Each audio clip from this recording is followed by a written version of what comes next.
जय श्री राम सभी भक्तों को जय माता की। फिर एक नई वीडियो के साथ हाजिर हो गए हैं और आज की जो हमारी वीडियो है इसमें आप बताइए सुंदरकांड का पाठ करने के क्या फायदे होते हैं, कब ये पाठ करना चाहिए जिससे हमारा जो है हमें शीघ्रता से फल प्राप्त हो जाए, या संकल्प लेकर कैसे करें। तो आज की वीडियो इसी विषय पे है, अंत तक बने रहना। अभी तक चैनल को सब्सक्राइब नहीं किया है, पहली बार ही आप देख रहे हैं तो चैनल को जरूर सब्सक्राइब करके रखिए। चलिए शुरू करते हैं आज की वीडियो। जय श्री राम जी। जय श्री राम, जय श्री बालाजी महाराज। सुंदरकांड रामचरित मानस का ही एक अंश है, समझ गए। सुंदरकांड जैसे कि बालकांड, अयोध्या कांड, सुंदरकांड। ये सुंदरकांड जो है इसका नाम सुंदर क्यों है, इस पर मैंने एक वीडियो बनाई है, आप वो देख लेना। वीडियो बहुत ही आपको लाभकारी होगी, क्योंकि जो आपको पता है कि उस जिस पर्वत पर हनुमान जी उतरे थे उस पर्वत का नाम भी सुंदर है, और लंका जहां थी उस पर्वत का नाम भी सुंदर है, समझ गए। तो जिसके कारण इसका नाम जो है सुंदरकांड। और ये सुंदर किस लिए हो गया, और भी ज्यादा मूल्यवान कैसे हो गया, और भी ज्यादा अद्भुत कैसे हो गया? क्योंकि देखिए, जब सारे जितने भी सेना थे, जितनी भी सेना थी सुग्रीव की, सब हार चुकी थी, निराशावर्धक थी। तब एक उम्मीद की किरण उभरी थी, वो हनुमान जी के माध्यम से, कि माता सीता का पता लगाते लगाते सब हार चुके थे। अंगद जैसा भी अपने देह का त्याग करने को खड़ा हो गया था।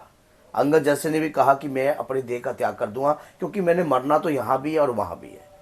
वहां जाऊंगा तो जो राजा सुग्रीव है वो भी मुझे मृत्युदंड देंगे, क्योंकि सुग्रीव ने कहा था अगर माता सीता का पता नहीं लगा के आए तो मृत्युदंड निश्चय है।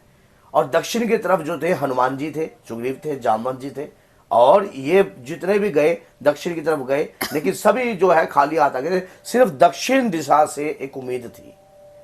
उस समय हनुमान जी जो थे, बिल्कुल, क्योंकि हनुमान जी को श्राप लगा हुआ है। जो भक्त सुंदरकांड का पाठ हनुमान जी को श्राप से मुक्त कर कर करेगा, वो उसका जीवन और उसके जीवन के अंदर वह स्वयं मूल्यवान बन जाएगा। तो कैसे श्राप मुक्त करें ये भी आप बताएं। ये भी मैं इसी वीडियो में आपको बता दूंगा कि हनुमान जी को कैसे अपने श्राप मुक्त करना है। देखिए, हनुमान जी को श्राप लगा हुआ है क्योंकि हनुमान जी जो है अतुलित बल के धाम है। उनके पास बल की कोई सीमा नहीं थी, उनके पास शक्तियों की कोई कृपा की कोई कमी नहीं है। भगवान राम की कृपा उनके साथ चलती है, हर वक्त चलती है। तो उस दौरान क्या हुआ, जब हनुमान जी को बचपन में ऋषि के द्वारा श्राप लगा हुआ है, और ये बात थी कि जब कोई सिद्ध पुरुष आपको आपका बल याद दिलाएगा, तब आपको आपका बल याद आएगा। तो वो सिद्ध पुरुष कौन थे? जामवंत जी के मानो ब्रह्मा जी के मानस पुत्र। कौन? जामवंत जी। तो जामवंत जी ने कहा कि बाल समय रवि भक्ष लियो, जब तीनों लोक भयो अंधियारो। के हनुमान जी, बाल समय में आपने रवि में सूर्य का भक्षण किया था। जो आपके गुरु हैं उनका स्वयं भक्षण कर लिया था आपने। तब देवन आन करी विनती, तब छड़ दियो रवि कष्ट निवारो। तब भी हनुमान जी को ये बल जब याद दिलाया तो उनको बल जो है याद नहीं आया। उसके बाद जब कहा, एक बात ये पूर्ण रूप से जो कहा कि जब देवन ने आकर विनती करी, तब भी हनुमान जी को एक अजीब सा महसूस होने लगा, ये क्या कह रहे हैं। और शरीर के अंदर एक, जैसे हमारे रोंगटे खड़े होते हैं ना, ऐसी तरंगे, क्योंकि शक्ति जब शरीर में उदय होती है तो अलग प्रकार की तरंगे उत्पन्न होती हैं। उसी प्रकार से जब हनुमान जी को बल याद आया, तब जामवंत जी ने कहा कि उठो पवन पुत्र उठो, आपका जन्म राम काज संवारने के लिए हुआ है, दुखियों को तारने के लिए हुआ है। जो भगत सच्चे मन से हनुमान जी का ध्यान करता है, उनके नाम की पूजा करता है, और जो राम जी की आराधना करता है, उनके ऊपर हनुमान जी की कृपा सदैव बनती है। ये बात कहते ही हनुमान जी ने इतना भयंकर रूप ले लिया और कहा कि ऐसे 100 योजन समुद्र मैं क्षण भर में लांघ सकता हूं। तो उसी दौरान क्या होता है, जब ये बात हुई, और ये बात होने के बाद उसी दौरान हनुमान जी ने एक बात कही कि मैं अभी तत्काल जाता हूं और माता सीता का पता लगा कर आता हूं, कि माता सीता का पता लगा कर आता हूं। और जैसे ही हनुमान जी पवन वेग की रफ्तार से गए और उस पर्वत पर, जहां पर आपको पता है जब माता सीता और अशोक वाटिका थी जहां पर, वहां उतरते ही वहां पर जब हनुमान जी ने देखा, माता सीता के जो दर्शन किए, उनका जो उगर, जो जामवंत जी ने जो शक्ति जगाई थी ना, जो शक्ति जगाई थी, वो एकदम शांत हो गई, मतलब कंट्रोल में हो गई। जब हम अपनी जब हम कृपा को दर्शन करते हैं ना, जैसे जिसकी हमें लगन होती है, हमारे इष्ट, हमारे आराध्य की, और जब हम उनके नाम का स्मरण करते हैं, पूजा करते हैं, पाठ करते हैं, तब हनुमान जी ने वहां पर ना एक भजन गाया था, मुद्रिका गिराई थी भजन के माध्यम से माता सीता को।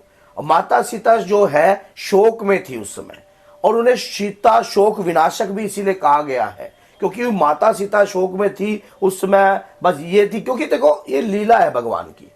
उस समय जो सुख हनुमान जी ने दिया भगवान राम की मुद्रिका दिखाकर, एक आशा की किरण, जैसे आप कई बार निराशा होते हो ना, कई बार हम हार जाते हैं, जिंदगी से हार जाते हैं, तो सुंदर कांड का पाठ आपको वो आशा की किरण जो है दिलाता है, जो आपके जीवन को बदल सकती है, जो आपके जीवन को बदल सकती है, आपके जीवन में नई दिशा बना सकती है। तो कैसे करें? क्या कोई संकल्प लेकर करना चाहिए या वैसे ही कर सकते हैं? इस पाठ को संकल्प लेकर ही करना चाहिए। संकल्प विधि जो है, आपको थोड़े से अक्षत लेकर, एक सिक्का लेकर, अब उस दौरान जो है आपको संकल्प लेकर जब आप कार्य करोगे, तो उस दौरान आपको पता लग जाएगा कि पाठ आपको किस प्रकार से करना है।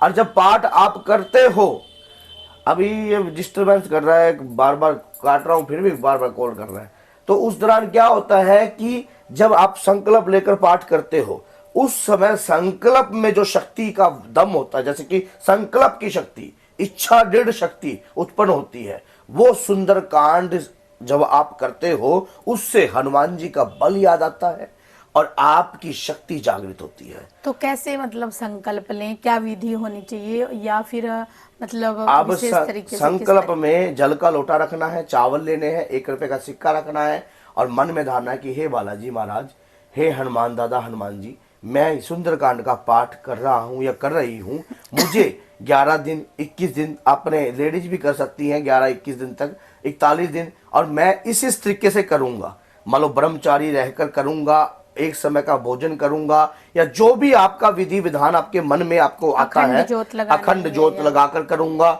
मैं उसके नियम करूंगा, और एक जगह बैठकर तपस्या करूंगा, या मैं एक जगह नहीं बैठ सकता तो कोई बाहर जाऊंगा, क्योंकि इस दौरान अगर आप कोई काम धंधा करते हो, बाहर करते हो, तो आपने संकल्प में जो बोला होता है उसी दौरान से आपको कार्य करना पड़ता है। और जैसे ही आप संकल्प लेकर जल के लोटे में छोड़ते हो, उस दौरान आपका संकल्प पूर्ण हो जाता है। और सुंदर कांड के तो इतने अनगिनत लाभ है ना, जिसकी कोई गिनती नहीं है। आपकी सरकारी नौकरी लग सकती है, मनोकामना पूर्ण हो सकती है, जीवन बदल सकता है आपका, 4 सितारे लग सकते हैं आपके शरीर ऊपर, क्योंकि अगर आप कोई अच्छी पोस्ट पे हो तो आपको अच्छे तरीके से तरक्की प्राप्त हो सकती है, फौज में हो, मिलिट्री में हो, किसी भी रास्ते में हो, जहां आपको लगता है जो भी आप चाहते हो, इच्छा पूर्ण करता है सुंदरकांड का पाठ, इच्छा पूर्ण करता है सुंदरकांड का पाठ, और इच्छा आपकी जो भी है वो सारी की सारी मतलब मनोकामना पूर्ण होगी, हर तरह की, हर प्रकार की मनोकामना आपकी पूर्ण होगी सुंदरकांड के पास से, अगर विधिवत संकल्प लेकर किया जाए। और संकल्प लेने की दृढ़ इच्छा आपके अंदर जागृत होनी चाहिए। लेकिन सुंदरकांड से पहले हनुमान नास्टक मत बोलना, हनुमान नास्टक मत बोलना, और इस वचन को हमेशा याद रखें कि उठो हनुमान जी महाराज, उठिए और हमारे कार्य को पूर्ण कीजिए, क्योंकि आपका जन्म राम काज के लिए हुआ है, और जन के कल्याण के लिए हुआ है, और भक्त की इच्छा पूर्ण करने के लिए हुआ है। तो उसी समय जब आप ये बात कहोगे, उन्हें उनका बल याद आएगा, और बल के माध्यम से आप सुंदरकांड जब सुनाओगे, जब भी आप हनुमान जी को सुंदरकांड सुनाओ, तो आसन जरूर बिछा होना चाहिए, आसन जरूर बिछा होना चाहिए, आप ब्रह्मचारी भी होने चाहिए। तो बोलिए जय सीताराम, जय श्री बालाजी महाराज, बाबा आपकी समस्त मनोकामना पूरी करे, जय श्री राम।